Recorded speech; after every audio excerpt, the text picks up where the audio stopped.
Good morning, guys. Welcome to Approach the Nerd, and we are doing our Yashahime review for this week, which I actually thought was going to be the season finale, but there's a preview for next week, so I guess not. This episode, we got lots of feels. One of the biggest things that happened in this episode is they effing killed off Riku, and I did not think they were going to do that. I did not think they were going to kill Riku. So we left off in the last episode, Kirin Sensei had a whole ass lost his mind and he was about to cut down Toa. And Riku comes out of nowhere and then like leaps on the Toa and starts choking her out. And he's like, before he can kill you, I'd rather kill you myself and then follow you to the afterlife. And then he's like as he's choking her, it's, I don't know if he whispers to her or what, but I kind of feel like that's what happened. Like basically that they were going to tag team Kirin Sensei, and they do. So Riku, basically redirects his attack and slices at Kirin Sensei, but Kirin Sensei literally cuts him, like splits him down the middle, or like diagonally down the middle. And Toa uses that opportunity to cut down Kirin Sensei, and Kirin Sensei basically turns back into, well, actually she chops off his arm, the right arm, which is what he is. And then the rest of him just kind of turns into these little, like, I want to say that they become these glasses. That's what it just seems like that happened to me. But his body, like, disintegrates. And then you got Riku laying on the ground, and he's like, I was wrong. I can't cut down, I can only, when he says he can only kill the thing that he loves, he's like, I can't kill you, basically. And I'm like, no. And what made me so sad is how short the reaction was from Toa. Is Toa like emotionally inept? Is that what it is? Is that, do they make her not have the ability to understand emotions because she's Sesshomaru's child and it's genetic? What is that? Because Inuyasha doesn't have that problem, but like Riku died and she's like, Riku! All right, I'm over it. And then she just walks away, and I'm like, what? What the hell was that? Now, to be fair, they may have more reaction in the next episode because this was really high stakes, high action episode. But I mean, that was really damn fast. And so then she goes off to go and help Setsuna and Moroha as they're taking on Neon. But before she does, Riku does say one last thing to her besides, I love you. And she never says it back. He also says, basically, Rion still loves her daddy. And she's got daddy issues. That's basically what that is. Go save her.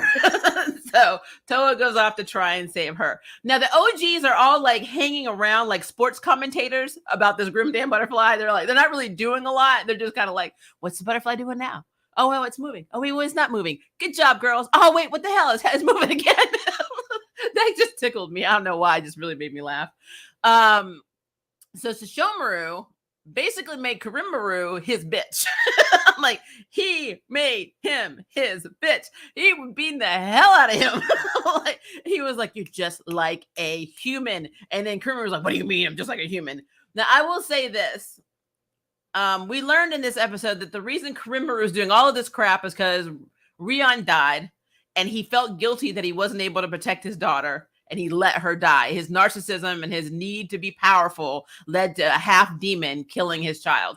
And that is why he despises half demons. But I guess my only problem with this is that they made Lady Zero out to be a bigger hater of half demons this whole series than literally Kirinmaru.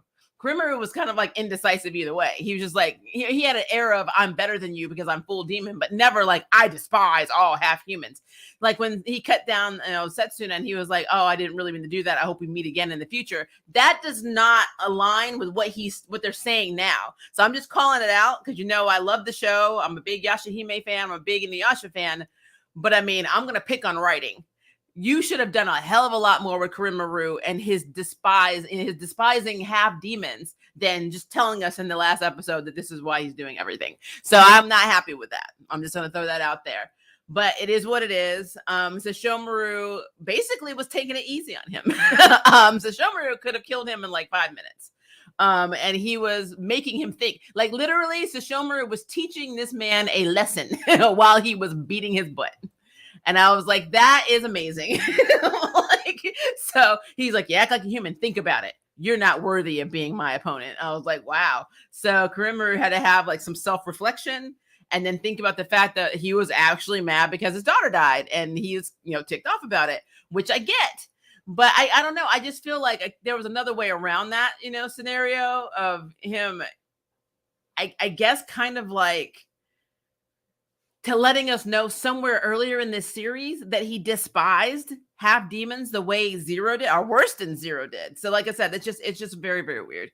On top of that, Rion was fighting the girls, but her inner heart, her inner soul, her everything was like saying, basically she was sad because of her daddy.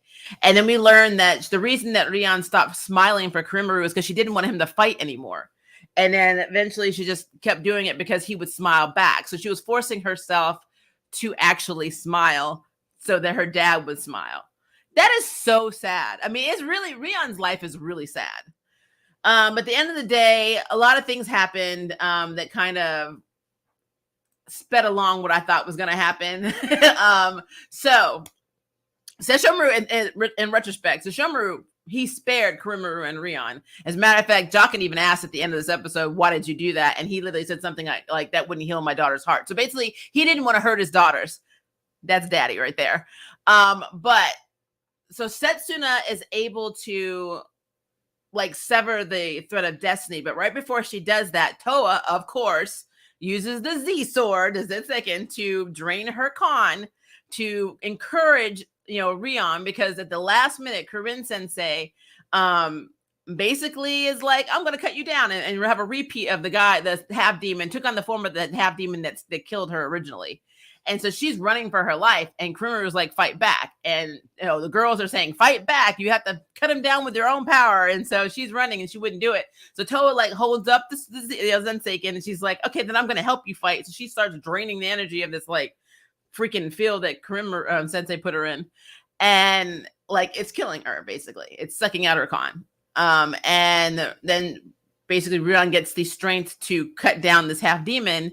Now she's in spirit form. She can't touch her dad. So while Toa is on the ground, literally drained of con, essentially dead, her spirit is saying, use my body. I'm like, of course. It's like every prophecy is coming to pass right now. So Rion's able to use Toa's body to touch her dad for a second. And then she tells Setsuna to cut their thread of fate and send them off to the afterlife to go live with with her Aunt Zero and Kirinmaru's sister. And she does. And then what's so interesting to me was I didn't know this could happen. The Bakusekin and the Zensekin, or the B sword and the Z sword, that's what I like to call them. They combine, and they become the sword. I think it was called Amatsu Mikoboshi. And then it takes them to the afterlife, and then it gives Toa her body back and her life back, which is so weird because her body was forming. There was something on her chest that was black. I don't know what that was. I mean, I probably missed something. I don't know, but I don't know what it looked like. There was something black in her soul on her right shoulder or left shoulder. I couldn't tell, but I looked at it a few times. I'm like, there was definitely something there. It was really weird. So I don't know if that's going to be something that comes into play later on, but there was something there. But it gave her life back, which is good. And then we see the OGs. Now, first of all, I love, like I said, they were commentating. I love how each of them were you know who the everybody cared about the most. You had, of course, Kagome and Inuyasha were like Maroha, and then you had I think it was Kawaku that was like, good job, Toa, and then Hisue is like, Setsuna. It's we know he won Setsuna. But when they had their reunion, we still didn't get that whole everybody hug each other, hug out, talk about it, I haven't seen you in 14 years moment. Maybe we'll get that next episode, but they're all just kind of standing in their little designated corners with their families. So we had, of course, Moroku and Sango and their family. And then we had, Inuyasha, Maroha, and Kagome. Then we had Rin finally hugging her daughters, which was cute. And Jocken saying, you look happy, and Sesshomaru stepping on him. And then Rin's like, Sesshomaru-sama, come here. And he's like, Myth ain't moving. That's not how this works. So they ended up running to him. But I don't know if he hugged them, but they were close, and they looked Toa looked happy. So I don't know, but I think I don't know what's going on with that whole scenario in terms of why the OGs didn't have this big effing reunion. I really wanted that to be a thing. I am looking at your call. You know what, EYs? I think you're right. I think that black thing was Riku's horn. She did take the horn, so it could have been the horn. Even though for some reason I thought when Kirinmaru left, maybe all of that would go with him because they were part of his body, but maybe not. I don't know.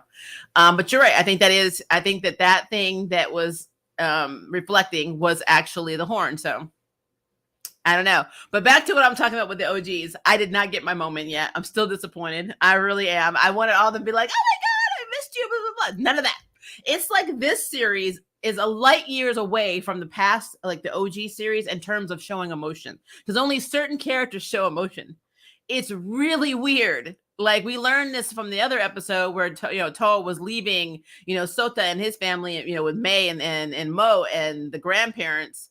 Like she just left like it was nothing. And I'm like, why? Why are they writing her like this? It's really bad because it makes her seem like she didn't give a shit. But we know that she does. She sacrificed her own life to save Rion. But yet when it comes to like her family in the future or the modern times, it's just like, thanks for raising me. Peace out. I'm like, Riku, you dead? Nice ride. We had a good run. I'm like, what the hell? And Riku's saying all this stuff like, I was so happy when you told me I was my own person and I love you and blah, blah, blah. And she's just like, Riku! All right, let's go. I was like, damn.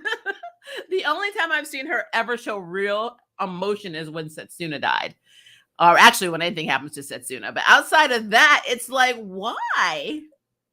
And I wonder if by her keeping the horn, does that mean that Riku is coming back? Is this like our clue that he's going to be revived somehow as his own person?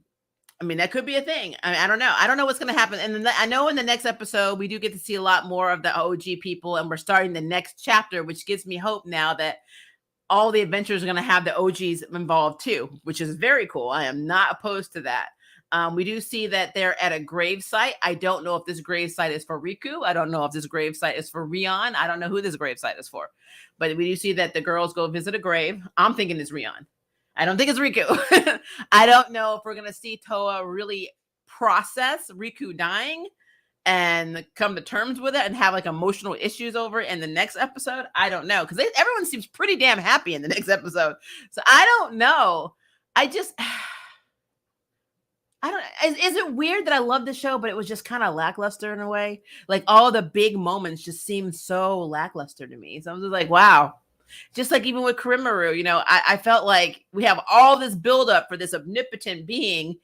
And then he was just like, Sesshomaru was like, sit your ass down. I just stop being bad. Like, think about what you're doing. Use your thinking skills. Oh, I've been upset and not taking accountability. And like literally, there was so much psychological work. I felt like Sesshomaru and Kirinmaru were not battling; they were having a therapy session. That's what basically was happening in this episode. And I'm like, I get we're trying to get more into the minds of these people, but still, I mean, the only thing that made that cool was Sesshomaru was like once Kirinmaru turned into his or became more of his demon self and let more of his human inhibitions, I guess, even though he's not human, go. Sesshomaru smiled and says, okay, now you're a worthy opponent. So I did like the fact that when Kirinmaru was charging at him full strength, Sesshomaru knocked his ass down. I'm like, because we knew it was going to happen. We knew Sesshomaru was going to take him out. But it's so weird, guys. Like, it's so weird that like everything seemed like a big therapy session. I don't know. I mean, I guess I'm just in my feelings a little bit because I really wanted this big epic fight with the OGs and their children and blah, blah, blah. And I know we're focusing more on the kids right now, but I really wanted this like moment where we're like, hey, let's do this. We all got this. And then it's just like, oh. Like, so that's cool. Cool. They just decided to not punish Kirinmaru and Rion. They just are gonna go live in the afterlife, and everybody's happily ever after. Riku's still dead. The Grim Butterfly is no longer. And I guess we've saved everybody from the age of demons taking over everything, and that was it. So I'm like, I don't know. I don't know, but I will tell you this: Sesshomaru's therapy methods, they're hardcore. I'm gonna beat you until you understand you were wrong. And then we're gonna suspend ourselves in the air, and then we're gonna talk about why you're wrong. But you're gonna tell me why you're wrong, because I'm not gonna tell you, because I'm a therapist. Like, that's what that is. That is what it is. And I'm just like, oh, really? Like, to say that I was in my feelings is an understatement. I really was in my feelings. But at the same time, I get what they were going for. They were trying to have closure on this massive storyline that they did not build up all the way. And that's the truth. They did not build the story the way they should have built the story. We should have had Kirinmaru a lot angrier. We should have had him a lot more vicious, especially towards the girls, because if he truly hated half demons, he should have been holding back nothing. Zero should not have been the main, antagonist for these girls all of last season and, a little bit into this season. It should have been Kirinmaru the whole effing time instead of him sitting on a boat eating grapes, talking to himself.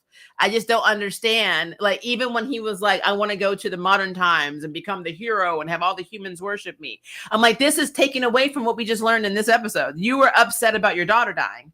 So if he would have said something on the lines of, I want to take Rion and using Toa's body to the modern times where she will never die again because it's safe in the modern times because there are no demons there, that would have been better for me plot-wise. But writing-wise, it's just really weird that nothing that he did, none of the actions Kirinmaru did at all led up to this moment for me. And I mean, I may be alone in this, but it's very odd how they chose to closure this. Not saying that this is a bad episode. I'm just saying it's a confusing one from Kirinmaru's story, his standpoint. Nothing he did led to this for me. So they wrote him incorrectly. He is not the villain. Like, everybody was like, oh, he's going to be like this omnipotent thing. He's so strong, like Naraku. No, he was not. Naraku had plans. Everything he did had purpose. Kirinmaru was confusing as hell through this entire series. So it's almost like he was battling his bipolar disease. He was up one minute and down the next, angry one minute, happy the next. I feel like it was all over the spectrum, and I never understood that. I guess if you look at it from that point, that he has a mental illness, him having a freaking therapy session with Sesshomaru makes sense. But like, outside of that, nothing he did made sense in terms of his actual goal, which was accepting that he let his daughter be killed and feeling guilty about it and being angry at the half demon that killed her. It doesn't make sense. And I am looking at your comments. And wasn't Kirinmaru prophesized to die by a half demon? What was the point of the first season then? Exactly. Like, there is no point. And he didn't die by a half demon. He did not. He got cut down by Sesshomaru, who is a whole demon. And then he got pulled into the Grim Butterfly by Rion.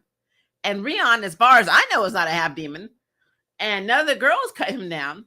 So quite frankly, he died of his own accord. I'm like, that makes no sense whatsoever. So yeah, how they close this storyline makes no sense in terms of everything they've done in this series. So I'm putting it out there. I'm probably going to get some hate or flack about it, but I got to be real on this channel. I've never held back my opinion before. I'm not starting now. I think that was a really weak storyline in terms of Kirinmaru. It was just really effing weak. If you didn't know what to do with this character, honestly, what was the point? What was the point of having him? I mean, Zero could have been the antagonist, so it's a thing. But yeah, outside of that, I did like the little cute moment with Inuyasha and Kagome and Moroha hugging, and then like the whole, Rin finally hugging her daughters, which again, I said it before, I'll say it again, made no sense to me either. Why did you have to wait to hug your children? They were right there when you were in the Tree of Ages. Just freaking hug them and then say, and you get more when you come back. I'm like, what? Why are you withholding the hug? If you survive and you win all the battles, I will hug you. Even though I haven't seen you since you were born and I'm dying to hug you, I got to wait to see how these fights play out. I mean, that's what I felt like was happening. And I'm like, no, hug your damn children. I'm like, what is wrong with you? So, but she got to hug them. They were all that little scene. And she's literally calling her mom. And that was really sweet. And Sesshomaru was standing on the side like, they're my bitches. Like, but I will show no emotion. Like, which I thought was funny, even though Joachim was like, you seem happy. But that was a very cute scene. Again, I guess I'm still a little put off. I really want to, especially in terms of like Kagome, Inuyasha, Sango, and Moroku, they should have been doting on each other and be like, it's been 14 years, and it wasn't, and it's pissed me off. Like, I really need to have some of this in the next episode because I'm lacking that connection from these characters, and it just seems so out of character for these people to go through all of the episodes, all of the arcs in Inuyasha, and not react, strongly to seeing each other after 14 years. Because Sango and Moroku didn't even know if Inuyasha and Kagome were even alive. So, I don't know. I'm in my feelings about that. I just feel like nobody has appropriate reactions to things that happen in this series, and it's disconcerting. It's like, am I supposed to care? Because I feel like you don't. I'm like, so I don't know. Like with Riku dying, I was really upset about it, but was I supposed to be upset when Toa's not upset?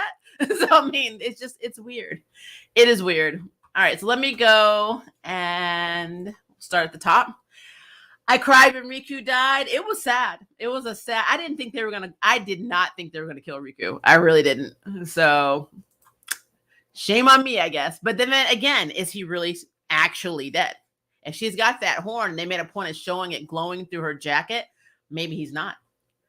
Unfortunately, I didn't cry when Riku died. I was expecting that he would die according to the opening song.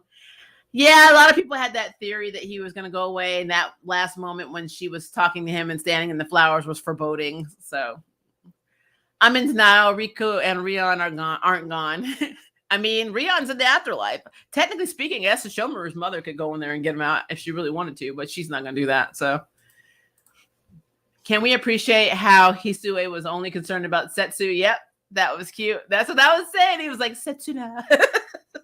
Everybody had their fave, I guess. Oh my God, Toa's emotions are like a switch. Thank you. Something is wrong with her.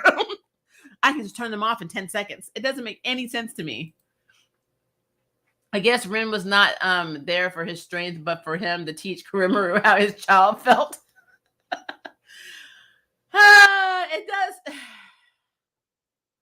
I think that's why Sesshomaru had her there, so she could see that he brought her to the battlefield, but he wasn't about to let her die. And to have, when he looks at Rin, he keeps seeing his daughter Rion, which is interesting. And she's got her hands like this. Sesshomaru. So I'm like, why?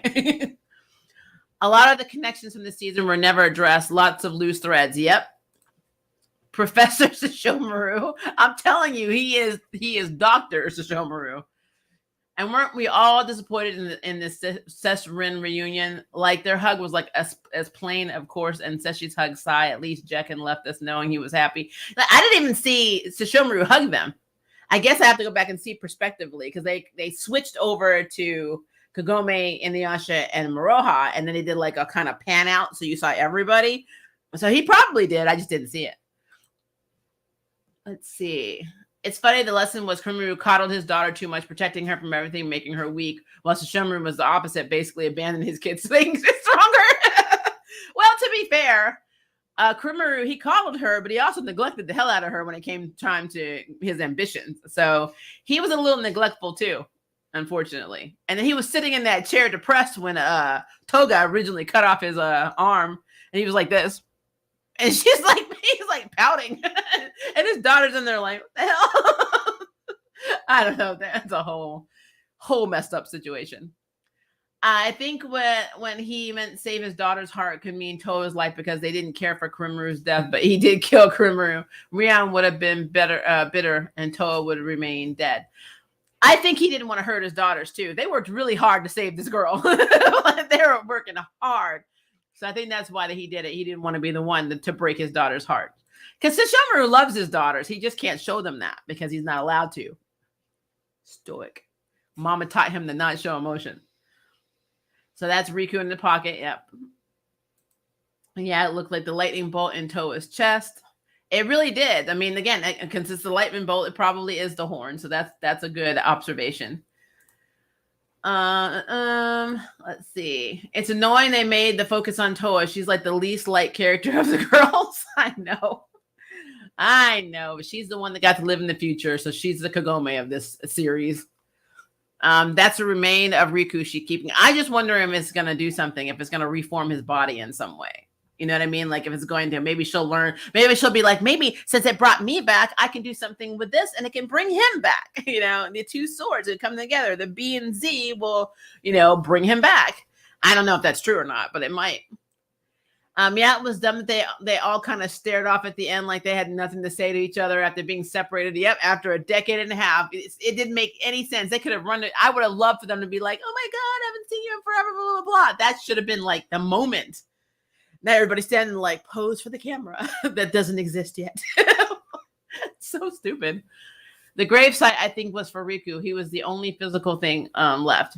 Rion disappeared. True, but actually you could still have a grave with no body in it. A lot of people do that. And when they get cremated, they'll have a coffin that's empty just to signify something you can go visit and then spread the ashes wherever. So, I mean, that could be a thing. So Sesshomaru needs to charge for that therapy session. Yep, he absolutely does. So about Trico, everything she said didn't really come true. Yeah, nothing she said came true. Nothing Trico said came true. Nothing. Maybe they buried the sword with Rion and Kirinmaru are in the grave. Maybe they buried the swords and they're taking the flowers to the swords. It wasn't Kirinmaru prophesied. Okay, we already talked about this one, so there was no point to that. I honestly thought Inuyasha was going to do it. I thought he would have had a bigger role, but I mean, they needed these sports commentators to just dictate everything that was happening with this butterfly for some damn reason. I don't know why. Yes, Zero would have made no sense as an antagonist. Yep. I mean, it's almost like they didn't know what they were writing when they were writing it. That's what I believe happened. They started off in one direction, and then they changed their minds, killed Zero off, and then decided Kirinmaru was the bigger threat, which makes no sense because Kirinmaru should have been the bigger threat from the beginning. It didn't make any sense to me.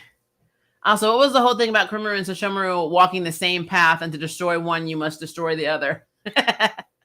Maybe they meant emotionally, because Kirinmaru caused a lot of problems for Sesshomaru by having Rin, Zero did it, but having Rin in the tree and using the dream butterfly, which they said he got from Kirinmaru, not Lady Zero, which doesn't make sense. And of course, Sesshomaru making Kirinmaru see the error of his ways and seeing that he's a bad daddy who doesn't take accountability. Maybe that's what they meant. Maybe they had to destroy each other that way by letting each other know that both of them in moments of the time were weak and shitty and didn't protect the people they loved. That's the only thing I can think of. I am reaching here because, again, nothing that happened in the last season is valid anymore because of what happened in this episode. So it's a thing. Every relationship lacked depth, which is disappointing because that was the strength in the Yep series. Even the girls meeting their grandmother was lackluster. Yeah, and we did see in the promo for next week that we saw Mo and we saw May and Sota. So I don't know if that means they're going back to the future.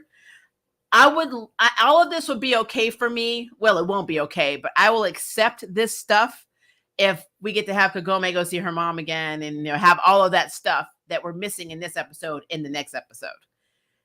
If that does not happen and everybody's still up doing their own crap, I'm going to be mad as hell next Saturday. I'm going to be real with you. My review is going to reflect my anger next week because it makes no sense to write like this. So do you think there will be a season 3? I was thinking this is the final one, but the next episode preview seems to be hinting at more. I think as long as they can make money, there will always be a new season. I don't think Rumiko's going to complain about it, honestly. Does he love them? Like, what I don't get, he abandoned them and kidnapped them from Rin to protect them, but they both died like a bunch of times. Well, I do think he loves them because he loves Rin. He's obsessed with Rin, and they are a product of her and him. So he does love them. But remember, Sesshomaru doesn't show emotion like, Inuyasha does. Inuyasha was raised by, his human mother. So Yayoi was able to give him that. We've seen Sesshomaru's mother. She doesn't seem to give a crap about anything, but she continues to help her son. And so if you really think about it from that standpoint, this is just how he shows emotion. It's just, he doesn't. He doesn't show emotion. But the fact that he keeps coming back does show that he does care. The fact that, like when he told Rin to follow him, he knew something was going down. he just does not, he doesn't show it outwardly how he's feeling. So yeah, I think that he does love Rin. He does love his daughters. He's just never going to be Inuyasha. If that had been Maroha that had used the sword, the Z sword, and had drained her con, Inuyasha and Kagome would be losing their effing shit. I'm like, losing their mind. Inuyasha would been like, hell no, I'm about to kill these motherfuckers.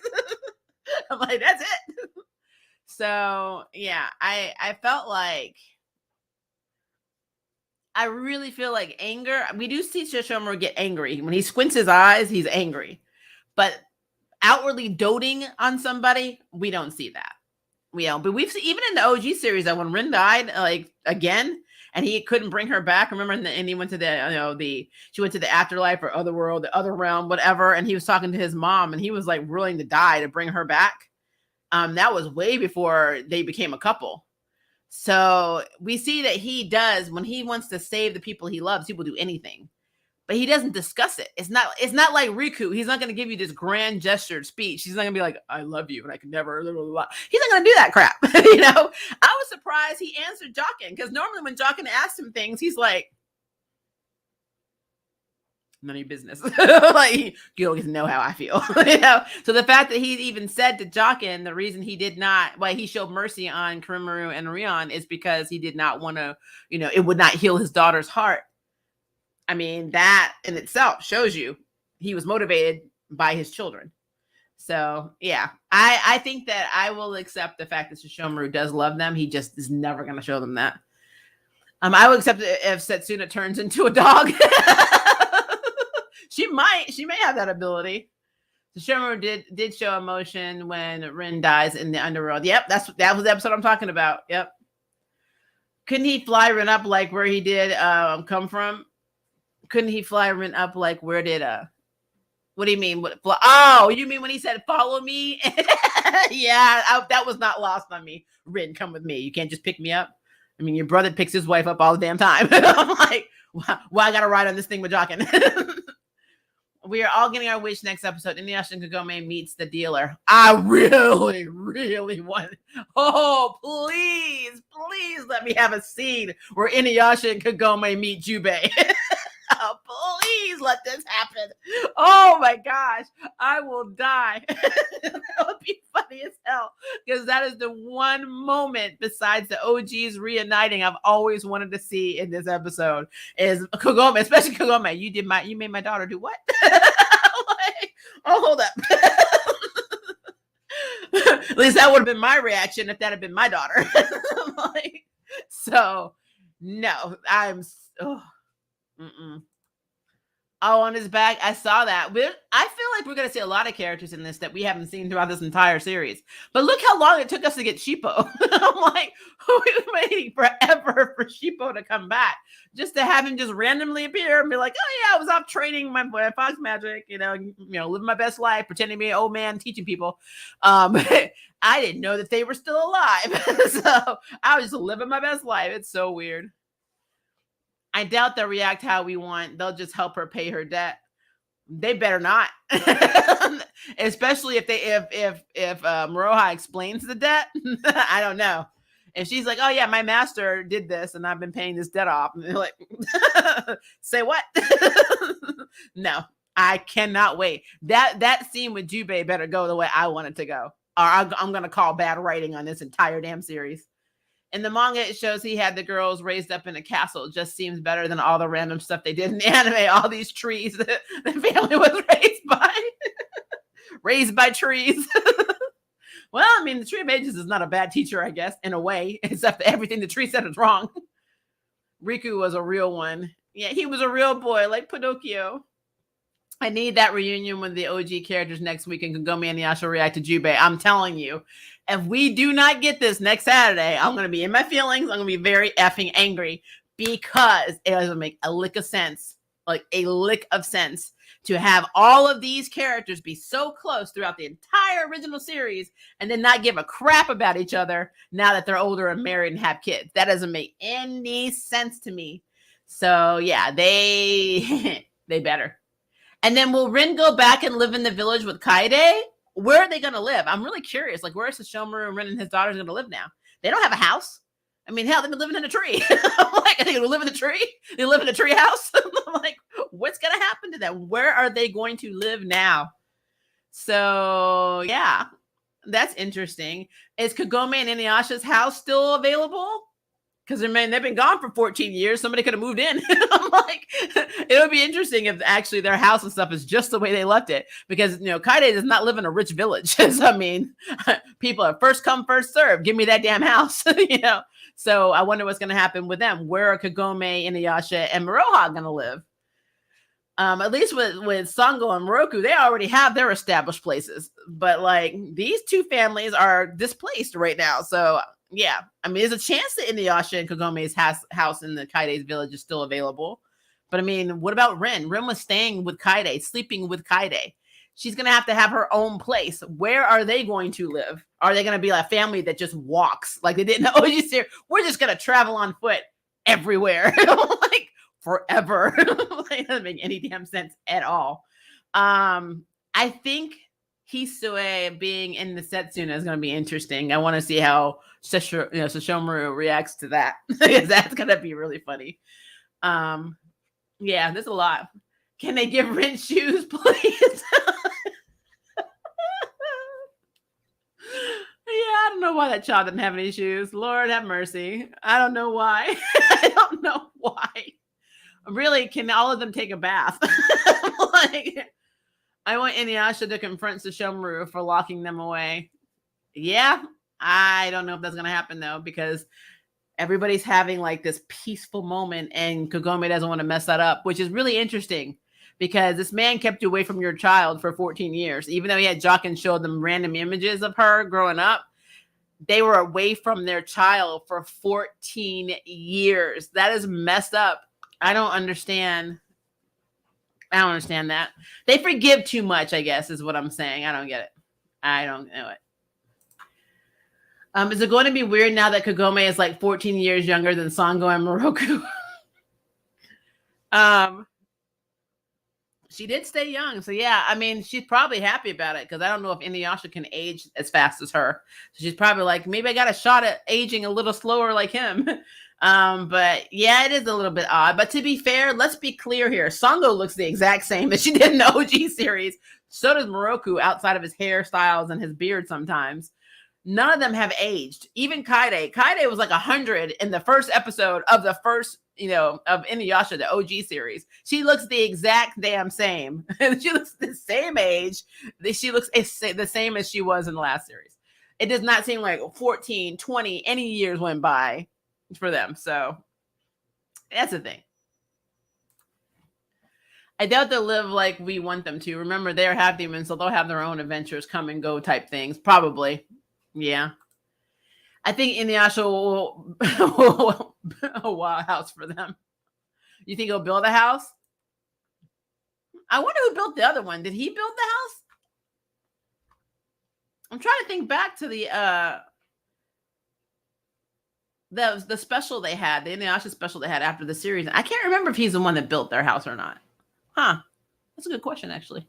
So, Sesshomaru, we don't pay rent over here, renting a house. I mean, are any of them paying rent? I'm like, let's be real here. I think Seshi will accept Hisue because he appreciates Kawaku. True. Still, though, Kawaku wasn't trying to get with his daughter.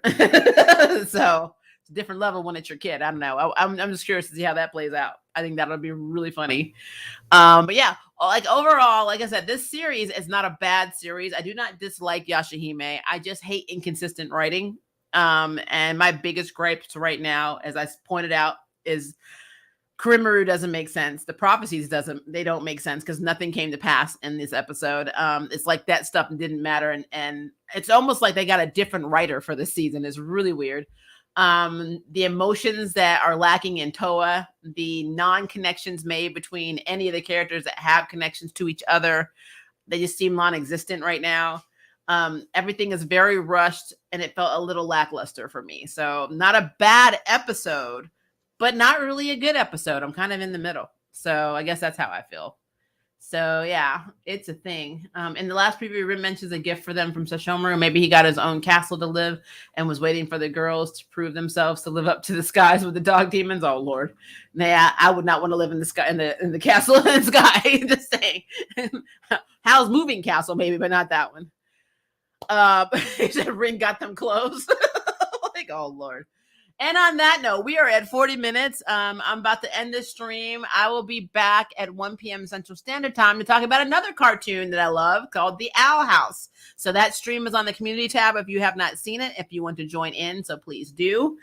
I also have a trash comics for my comic nerds on this stream. That is going to be at 2:30, and it's going to be focusing on 2 of the stupidest issues of The Flash that we were able to find, and they're hilarious. So make sure to check into that stream as well. And if this is day for you, have a very good day. If it is evening for you, have a very good evening. And I will see you in my next stream. Bye, guys.